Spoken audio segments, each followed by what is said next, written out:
یہ کمروں، غلام گردشوں اور غاروں جیسے راستوں کی بھول بھلائیاں تھی۔ ایک کمرہ بہت ہی وسیع اور اس کی چھت اونچی تھی، جالے لٹک رہے تھے اور ماحول پر ہیبت طاری تھی، لیکن وہاں خوشبو پھیلی ہوئی تھی۔ کہیں سیڑھیاں فرش سے نیچے جاتی اور تہخانوں میں جا کر گم ہو جاتی۔ یہ عمارت ان فرعونوں کی تھی جو اپنے آپ کو خدا کہتے تھے۔ وہ کسی کسی کو نظر آتے تھے، لوگوں کو اس عمارت میں اکٹھا کر لیا کرتے اور لوگوں کو ان کی صرف آواز سنائی دیتی تھی۔ یہ آواز ایسی سرنگوں میں سے گزر کر آتی تھی جن کے دہانے بڑے کمرے میں تھے مگر نظر نہیں آتے تھے۔ بولنے والا سرنگ کے دوسرے سرے پر ہوتا تھا، جس کے متعلق کوئی جان نہیں سکتا تھا کہ کہاں ہے۔ وہ اسے خدا کی آواز سمجھتے تھے جو عام آدمی کو نظر نہیں آتا۔ ان بڑے کمروں میں روشنیوں کا ایسا انتظام ہوا کرتا تھا کہ مشعلیں نظر نہیں آتی تھیں۔ کمرے روشن رہتے تھے، آئینے کی طرح چمکیلی دھات کی چادریں استعمال کی جاتی تھیں جن میں چھپی ہوئی مشعلوں کی روشنی منعکس ہوتی تھی۔ وہ تو صدیوں پرانی بات تھی۔ اب صلاح الدین ایوبی کے دور میں اس عمارت کی پھر وہی آوازیں گونجنے لگیں جنہیں لوگ خدا کی آوازیں سمجھا کرتے تھے۔ ذرا سے وقت میں لوگوں کے دلوں سے کھنڈروں کی ہیبت نکل گئی۔ بڑے کمرے میں جاتے تو اس سے پہلے انہیں اندھیری اور فراخ سرنگوں میں سے گزرنا پڑتا تھا۔ آگے بہت ہی فراخ اور اونچی چھت والا کمرہ آ جاتا جس میں روشنی ہوتی تھی مگر کوئی مشعل نظر نہیں آتی تھی۔ وہاں گونج کی طرح آواز آتی تھی، ہم نے تمہیں اندھیروں میں سے نکال کر روشنی دکھائی ہے، یہ کوہ طور کی روشنی ہے، اس نور کو دلوں میں داخل کر لو۔ فرعون کی بدروحیں بھی مر گئی ہیں، اب یہاں موسیٰ علیہ السلام کا نور ہے اور اس نور کو عیسیٰ علیہ السلام اور زیادہ منور کریں گے۔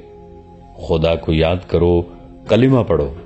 اور لوگ حیرت سے منہ کھولے اور آنکھیں پھاڑے ایک دوسرے کو دیکھتے اور کلمہ طیبہ گنگنانا شروع کر دیتے تھے۔ اگر اس آواز میں خدا، حضرت موسیٰ علیہ السلام، حضرت عیسیٰ علیہ السلام اور کلمہ طیبہ کا ذکر نہ ہوتا تو لوگ شاید اس کا یہ اثر قبول نہ کرتے جو وہ کر رہے تھے۔ وہ سب مسلمان تھے، اپنے مذہب کے نام پر وہ اس اثر کو قبول کر رہے تھے، اور جب انہیں یہ آواز سنائی دی، رسول خدا صلی اللہ علیہ وآلہ وسلم کو خدا نے غار حرا کے اندھیرے میں رسالت عطا کی تھی، تمہیں بھی ان غاروں کے اندھیروں میں خدا کا نور نظر آئے گا، تو لوگوں نے سر جھکا لیے اور اس آواز کو جس کی گونج میں طلسماتی اثر تھا اپنے دل پر نقش کر لیا۔ لیکن لوگ اس ہستی تک پہنچنا چاہتے تھے جس کی یہ آواز تھی اور جو مسافروں کو اونٹ، کھانا، پانی اور اشرفیاں دیتی اور مردوں کو زندہ کرتی تھی۔ لوگوں کی بےتابیاں بڑھتی جا رہی تھیں۔ وہ اپنے گھروں کو جاتے تو انہیں عورتیں بتاتی کہ ایک اجنبی آیا تھا جو کھنڈر والے درویش کی کرامات سنا گیا ہے۔ وہ کہتا تھا کہ اس نے درویش کی زیارت کی ہے۔ ایک روز ان دیہات میں جو سب سے بڑا گاؤں تھا وہاں کی مسجد کے پیش امام سے لوگوں نے استفسار کیا۔ اس نے کہا، وہ مقدس انسان ہے، صرف نیک لوگوں سے ملتا ہے۔ نیک وہ ہوتا ہے جو خون خرابہ نہ کرے، صلح اور امن کی زندگی بسر کرے۔ یہ مقدس درویش حضرت عیسیٰ علیہ السلام کا پیغام لایا ہے۔ اس پیغام میں محبت ہے، جنگ و جدل نہیں۔ اس پیغام میں یہ نصیحت ہے کہ کسی کو زخمی نہ کرو بلکہ زخمی کے زخموں پر مرہم رکھو۔ اگر تم لوگ ان اصولوں پر زندگی بسر کرو گے تو یہ درویش تمہاری کایا پلٹ دے گا۔ جب ایک امام مسجد نے بھی اس مقدس درویش کو اور اس کی آواز کو برحق کہہ دیا تو کسی شک و شبہ کی گنجائش نہ رہی۔ لوگوں کے ٹھٹ کھنڈروں میں جانے لگے تو اعلان ہوا کہ ہر جمعرات کے روز اندر جانے کی اجازت ہوگی اور شام کو میلہ لگا کرے گا۔ چنانچہ اس روز سے جمعرات کا دن مخصوص ہو گیا اور اس کے ساتھ ہی عورتوں کو بھی وہاں لے جانے کی اجازت مل گئی۔ اب کھنڈروں کے اندر اپنی مرضی سے کوئی نہیں جا سکتا تھا۔ جمعرات کے روز ان کے گرد میلے کا سماں ہوتا تھا۔ دور دور سے لوگ اونٹوں، گھوڑوں اور خچروں پر اور پیدل بھی آتے تھے اور شام کو کھنڈروں میں جانے کے وقت کا انتظار کرتے تھے۔ اندر کی سنسنی خیز دنیا میں انقلاب آ گیا۔ وہاں اب لوگوں کو گناہ اور نیکی کے، تاریکی اور روشنی کے تصورات ایسی صورت میں نظر آتے تھے کہ لوگ انہیں مجسم اور متحرک صورت میں دیکھتے اور حیرت زدہ ہوتے تھے کہ کسی کو کوئی الٹا سیدھا سوال اور شک کرنے کی جرت نہیں ہوتی تھی اور نہ ہی وہ کسی سوال اور شک کی ضرورت محسوس کرتے تھے۔ سورج غروب ہوتے ہی اس اندھیری سرنگ کا منہ کھل جاتا جو اندر لے جاتی تھی۔ یہ دراصل اس عمارت کے درمیان سے گزرنے والا راستہ تھا۔ اس کی دیواریں بہت بڑے بڑے بلاکوں کی تھیں۔ اوپر ایسی ہی چھت تھی۔ یہ سرنگ ہر 10-12 قدموں بعد دائیں یا بائیں کو مڑتی تھی۔ اس کے دروازے سے یا دہانے سے باہر چند ایک آدمی کھڑے ہوتے تھے۔ ان کے پاس کھجوروں کے انبار لگے ہوتے تھے۔ یہ کھجوریں لوگوں کی لائی ہوئی ہوتی تھیں، جسے نذرانہ کہا جاتا تھا۔ زائرین کھجوریں ایک جگہ ڈھیر کر دیتے تھے۔ کھجوروں کے پاس پانی کے مشکیزے رکھے ہوتے تھے۔ شام کو جب زائرین کو اندر جانے کی اجازت ملتی تھی تو دروازے پر ہر ایک کو 3 کھجوریں کھلا کر چند گھونٹ پانی پلایا جاتا اور اندر بھیج دیا جاتا۔ تاریک سرنگ سے گزر کر جب یہ لوگ روشن ہال کمرے میں پہنچتے تو وہاں انہیں آوازیں سنائی دیتی۔ کلمہ طیبہ پڑھو، اپنے اللہ کو یاد کرو، حضرت موسیٰ علیہ السلام تشریف لے آئے ہیں، حضرت عیسیٰ علیہ السلام کا ظہور ہونے والا ہے، دل سے بدی اور دشمنی نکال دو، لڑائی جھگڑا ختم کر دو اور دیکھو ان کا حشر جنہیں جنت کا دھوکہ دے کر لڑایا گیا تھا۔ اس آواز کے ساتھ ہی لوگوں کی آنکھوں میں نہایت تیز روشنی پڑتی، انہیں ایک طرف منہ کر کے کھڑا کیا جاتا تھا، ان کی آنکھیں خیرہ ہونے لگتی تو روشنی ذرا مدھم ہو جاتی، اس کے بعد روشنی کبھی تیز ہو جاتی کبھی مدھم، اور لوگوں کو سامنے والی دیوار پر ستارے چمکتے نظر آتے۔ ان ستاروں میں جنبش ہوتی اور انتہائی مکروہ اور بھدی شکل والے انسان جاتے نظر آتے۔ گونجدار آواز سنائی دیتی، یہ سب تمہاری طرح جوان اور خوبصورت تھے، انہوں نے خدا کا پیغام نہ سنا، یہ کمر کے ساتھ تلواریں سجا کر گھوڑوں پر سوار ہوئے اور اپنے جیسے خوبصورت جوانوں کو قتل کیا، انہیں دھوکہ دیا گیا کہ تم لڑو مرو، مر جاؤ گے تو جنت میں جاؤ گے، دیکھ لو ان کا انجام، خدا نے انہیں شیطان کے درندے بنا کر کھلا چھوڑ دیا ہے۔ ان آوازوں کے ساتھ بادل کی گرج اور بجلی کی کڑک سنائی دیتی، کچھ اور آوازیں بھی سنائی دیتی جو مختلف درندوں کی معلوم ہوتی تھی۔ روشنی اتنی تیز ہو جاتی کہ دیکھنے والوں کی آنکھیں چندھیا جاتی، پھر لمبے لمبے دانتوں والے درندے سے دائیں سے بائیں جاتے نظر آتے۔ یہ بھی انسان تھے لیکن ان کی شکلیں بڑے ہی ڈراؤنے بھیڑیوں جیسی تھیں، انہوں نے بازوں پر برہنہ لڑکیاں اٹھا رکھی تھیں، یہ لڑکیاں جوان اور خوبصورت تھیں، لڑکیاں تڑپتی تھیں، بادل کی گرج اور زیادہ بلند سنائی دیتی اور آواز آتی، انہیں اپنے حسن پر ناز تھا، انہوں نے خدا کے حسن کو ناپاک کیا تھا۔ ان ڈراؤنی اور بھیانک شکلوں کے بعد بڑے ہی خوبرو مرد اور خوبصورت عورتیں گزرتی، یہ سب ہنستے کھیلتے جاتے تھے۔ یہ نیک اور پاک لوگ تھے جن کے متعلق بتایا گیا تھا کہ انہوں نے کبھی لڑائی جھگڑے کی بات نہیں کی تھی، وہ سراپا محبت، پیار اور خلوص تھے۔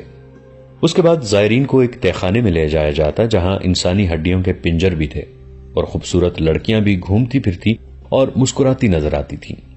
تھوڑی تھوڑی دیر بعد آواز سنائی دیتی، حضرت عیسیٰ علیہ السلام کا ظہور ہونے والا ہے، جنگ و جدل اور خون خرابہ دل سے نکال دو۔ تہخانے کا ایک راستہ اور تھا جہاں سے لوگوں کو باہر نکال دیا جاتا، لوگوں پر ایسا تاثر طاری ہو جاتا جیسے وہ سو گئے تھے اور انہوں نے بڑا ہی عجیب خواب دیکھا ہو جو ڈراؤنا تھا اور خوبصورت بھی۔ وہ ایک بار پھر اندر جانے کو بےتاب ہوتے تھے لیکن کسی کو اس طرف جانے نہیں دیا جاتا تھا جدھر سے لوگ اندر جاتے تھے، وہ اپنے گھروں کو واپس نہیں جانا چاہتے تھے، رات وہیں کھنڈروں کے قریب ہی گزار دیتے تھے۔ وہاں کچھ لوگ ان کے پاس بیٹھ کر انہیں اندر کے راز بتاتے تھے۔ ایک راز یہ تھا کہ اندر جس کی آواز سنائی دیتی ہے وہ خدا کی طرف سے یہ پیغام لے کر آیا ہے کہ حضرت عیسیٰ علیہ السلام دنیا میں آ رہے ہیں اور خلیفہ العاضد بھی دنیا میں واپس آ گیا ہے۔ العاضد فاطمی خلافت کا خلیفہ تھا جس کی گدی مصر میں تھی۔ سلطان ایوبی نے اسے معزول کر کے مصر کو بغداد کی خلافت عباسیہ کے تحت کر دیا تھا۔ العاضد اس کے فوراً بعد مر گیا تھا۔ یہ 2-2.5 سال پہلے کا واقعہ تھا۔ فاطمیوں نے صلیبیوں اور حشیشین کے ساتھ ساز باز کر کے ایک سازش تیار کی تھی جس کے تحت سلطان ایوبی کا تختہ الٹنا اور مصر میں فاطمی خلافت بحال کرنا تھا۔ اس سازش کی کامیابی کے لیے سوڈانیوں کو تیار کیا جا رہا تھا کہ وہ مصر پر حملہ کر دیں۔ کھنڈر کے مریدوں کی تعداد میں اور ان کی عقیدت مندی میں اضافہ ہوتا چلا جا رہا تھا اور جنوب مغربی علاقے کے لوگ قائل ہوتے جا رہے تھے کہ حضرت عیسیٰ علیہ السلام خلیفہ العاضد کو واپس بھیج چکے ہیں اور خود بھی واپس آ رہے ہیں۔ ان لوگوں نے فوج میں بھرتی ہونے سے توبہ کر لی تھی کیونکہ وہ جنگ و جدل کو گناہ سمجھنے لگے تھے۔ سلطان ایوبی کو ایک گنہگار بادشاہ قرار دے دیا گیا تھا جو اپنی بادشاہی کو وسعت دینے کے لیے جوانوں کو یہ دھوکہ دے کر فوج میں بھرتی کیا کرتا کہ وہ شہید ہوں گے اور سیدھے جنت میں جائیں گے۔ کھنڈروں کے اندر کی دنیا لوگوں کے لیے عبادت گاہ بن چکی تھی، بعض نے تو ٹیلوں کے علاقے میں ہی ڈیرے ڈال لیے تھے، وہ اس مقدس درویش کی زیارت کے لیے بے قرار رہتے جس کی آواز کھنڈروں میں سنائی دیتی تھی، مگر وہ انہیں نظر نہیں آتا تھا۔ ایک نیا فرقہ جنم لے رہا تھا۔ اس زخمی حشیش کو جو سلطان ایوبی پر قاتلانہ حملے میں زخمی ہوا تھا، علی بن سفیان قاہرہ لے گیا، جہاں اسے ایک اور الگ تھلگ مکان میں رکھا گیا۔ سلطان ایوبی کے حکم کے مطابق اس کے علاج کے لیے ایک جراح مقرر کر دیا گیا۔ وہ آخر مجرم تھا۔ اسے جس مکان میں رکھا گیا اس کے دروازے پر ایک سنتری کھڑا رہتا تھا۔ وہ ابھی بھاگنے کے قابل نہیں تھا۔ کھنڈروں کی نشاندہی اس نے کی تھی۔ فیصلہ ہوا تھا کہ یہ ٹھیک ہو جائے تو اس کی رہنمائی میں جاسوس بھیج کر کھنڈروں کے اندر کے حالات دیکھے جائیں گے۔ ہو سکتا تھا کہ یہ زخمی جھوٹ بول رہا ہو۔ علی بن سفیان نے قاہرہ آتے ہی اپنے نائب حسن بن عبداللہ اور کوتوال غیاث سے کہہ دیا تھا کہ وہ اس علاقے میں اپنا کوئی مخبر اور جاسوس نہ بھیجیں جس کے متعلق انہیں رپورٹ ملی ہے کہ وہاں کے لوگ فوج کے خلاف ہو گئے ہیں۔ علی کو کسی بہت بڑے اور کارآمد انکشاف کی توقع تھی۔ زخمی کو معلوم نہیں کیوں یہ وہم ہو گیا تھا کہ وہ زندہ نہیں رہے گا۔ وہ روتا تھا اور بار بار اپنے گاؤں کا نام بتا کر کہتا تھا کہ میری بہن کو بلا دو، میں اسے دیکھ نہیں سکوں گا۔ علی بن سفیان اس کی اس کمزوری کو اس سے مزید راز اگلوانے کے لیے استعمال کر رہا تھا۔ زخمی اپنی بہن کے متعلق غیر معمولی طور پر جذباتی تھا۔ علی کو جب یقین ہو گیا کہ زخمی کے سینے میں اب کوئی بات نہیں رہ گئی تو اس نے 2 پیامبر بلا کر انہیں زخمی کا گاؤں اور علاقہ بتایا اور کہا کہ اس کی بہن کو اپنے ساتھ لے آئیں۔ یہ علاقہ مصر کے جنوب مغرب میں ہی تھا۔ پیامبر اسی وقت روانہ ہو گئے۔ سلطان ایوبی محاذ پر پہنچ گئے اور شوبک کے قلعے میں چلے گئے۔ ان کے چہرے پر قاتلانہ حملے کا کوئی تاثر نہیں تھا، جیسے کچھ ہوا ہی نہیں۔ ان کے محافظ دستے کا کمانڈر اور دیگر حکام جو ان کے ساتھ تھے بہت پریشان اور شرمسار تھے۔ وہ ڈرتے بھی تھے کہ سلطان ایوبی کسی نہ کسی مقام پر ان پر برس پڑیں گے اور جواب طلبی بھی کریں گے، مگر انہوں نے اس طرف اشارہ بھی نہیں کیا۔ البتہ اپنی مرکزی کمان کے فوجی حکام سے کہا، آپ نے دیکھ لیا ہے کہ میری زندگی کا کوئی بھروسہ نہیں۔ آپ میری جنگی چالیں غور سے دیکھتے رہا کریں۔ دشمن نے جو دوسرا محاذ کھول رکھا ہے اس پر گہری نظر رکھیں اور تخریب کاروں کی پکڑ دھکڑ اور سرکوبی کرتے رہیں۔ انہوں نے کسی سے اتنا بھی نہ کہا کہ محافظ دستے کی چھان بین کی جائے۔ انہوں نے اتنے بڑے حادثے کا کوئی اثر نہ لیا۔ شوبک قلعے میں پہنچے اور سب سے پہلے پوچھا کہ کوئی جاسوس واپس آیا ہے یا نہیں۔ انہیں بتایا گیا کہ 2 جاسوس کارآمد معلومات لائے ہیں۔ انہوں نے دونوں کو بلا لیا اور صلیبیوں کے ارادوں سے متعلق رپورٹیں لی۔ انہیں تقریباً وہ تمام پلان بتا دیے گئے جو صلیبیوں نے تیار کر لیے تھے۔ انہوں نے نور الدین زنگی کی بھیجی ہوئی کمک کے سالار اور مصر سے آئی ہوئی فوج کے سالار اور دونوں کے نائبین کو بلا بھیجا اور گہری سوچ میں کھو گئے۔ چوتھے روز زخمی حشیش کی بہن آ گئی۔ اس کے ساتھ 4 آدمی تھے جن کے متعلق بتایا گیا کہ زخمی کے چچا اور تایازاد بھائی ہیں۔ بہن جوان اور پرکشش تھی، اپنے بھائی کے لیے بہت ہی پریشان تھی۔ زخمی اس کا اکیلا بھائی تھا۔ ان کے ماں باپ مر چکے تھے۔ اسے اور اس کے ساتھ آئے ہوئے 4 آدمیوں کو زخمی کے پاس لے جانے کے لیے علی بن سفیان کی اجازت کی ضرورت تھی۔ علی بن سفیان نے بہن کو اجازت دے دی۔ اس کے ساتھ آئے ہوئے آدمیوں کو نہ ملنے دیا۔ انہوں نے منت سماجت کی اور کہا کہ وہ اتنی دور سے آئے ہیں، انہیں صرف اتنی اجازت دے دی جائے کہ زخمی کو دیکھ لیں، وہ کوئی بات نہیں کریں گے۔ علی بن سفیان نے اس طرح اجازت دی کہ خود ان کے ساتھ ہوں گے اور انہیں فوراً باہر نکال دیں گے۔ علی بن سفیان نے ایسا ہی کیا۔ اسی وقت ان سب کو زخمی کے پاس لے گیا۔ بہن نے بھائی کو دیکھا تو اس کے اوپر گر پڑی، بھائی کا منہ چومنے لگی اور زار و قطار رونے لگی۔ دوسرے آدمیوں سے متعلق علی بن سفیان نے زخمی سے کہا کہ ان سے ہاتھ ملا لو، یہ واپس جا رہے ہیں۔ اس نے 4 سے ہاتھ ملایا تو علی بن سفیان نے انہیں باہر چلے جانے کو کہا اور یہ بھی کہہ دیا کہ وہ آئندہ اسے نہیں مل سکیں گے۔ وہ چلے گئے۔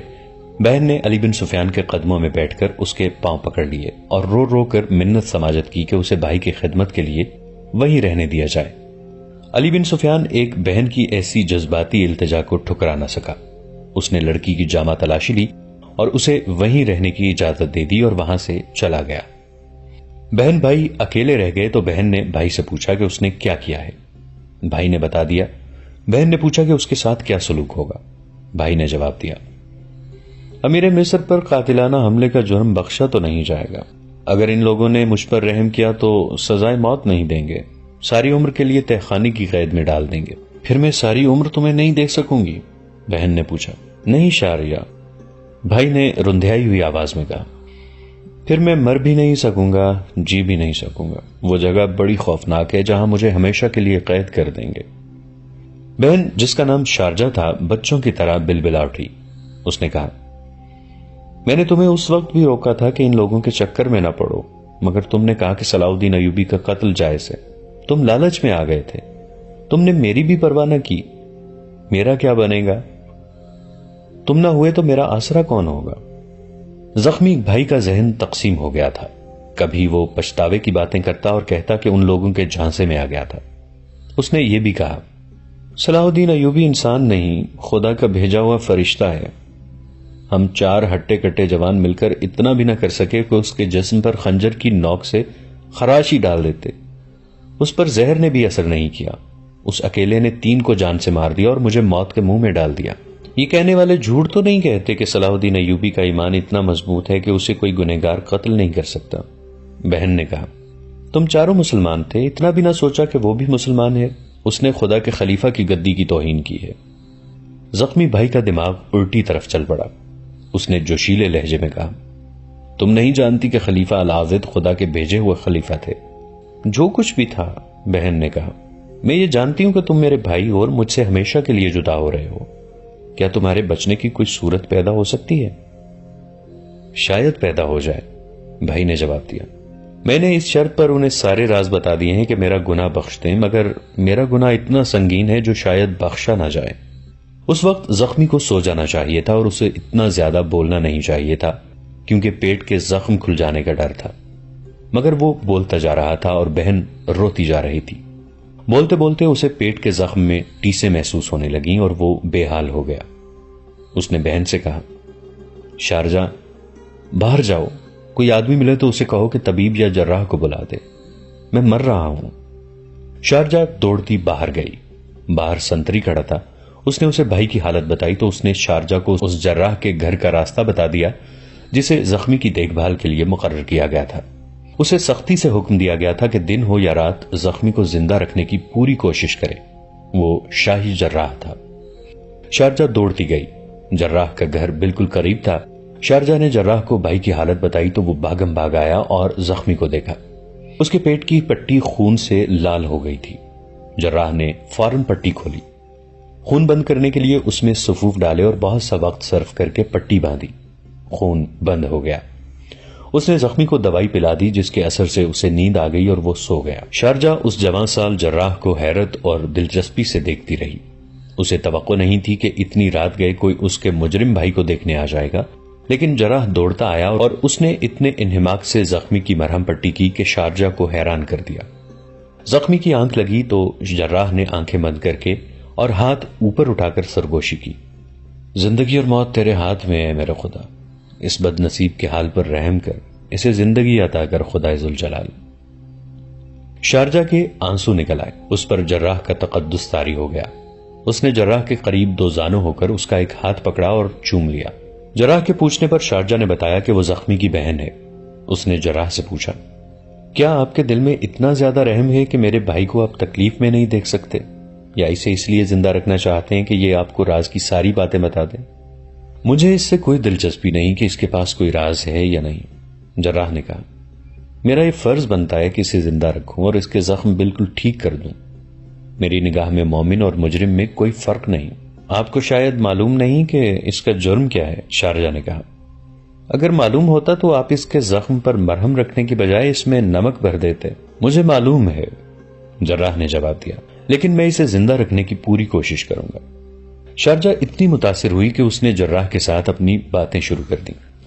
اسے بتایا کہ اس کے ماں باپ اس کے بچپن میں مر گئے تھے۔ اس وقت اس کا بھائی 10-11 سال کا تھا۔ اس نے شارجہ کو پالا پوسا اور جوان کیا۔ اگر اس کا بھائی نہ ہوتا تو کوئی نہ کوئی اسے اغوا کر کے لے جاتا۔ بھائی نے زندگی بہن کے لیے وقف کر دی تھی۔ جراح انہماک سے اس کی باتیں سنتا رہا اور اسے اس خیال سے باہر صحن میں لے گیا کہ زخمی کی آنکھ نہ کھل جائے۔ دوستو، آج کے لیے اتنا ہی۔ اسی کہانی کی اگلی قسط کے ساتھ بہت جلد حاضر ہوں گے۔ نیچے کامنٹ سیکشن میں اپنی رائے کا اظہار ضرور کیجیے گا۔ ہمارے اس چینل کو سبسکرائب کر کے نیچے موجود بیل آئیکن کو بھی ضرور کلک کیجیے گا۔ اگلی ملاقات تک کے لیے ہمارا اور آپ کا اللہ نگہبان۔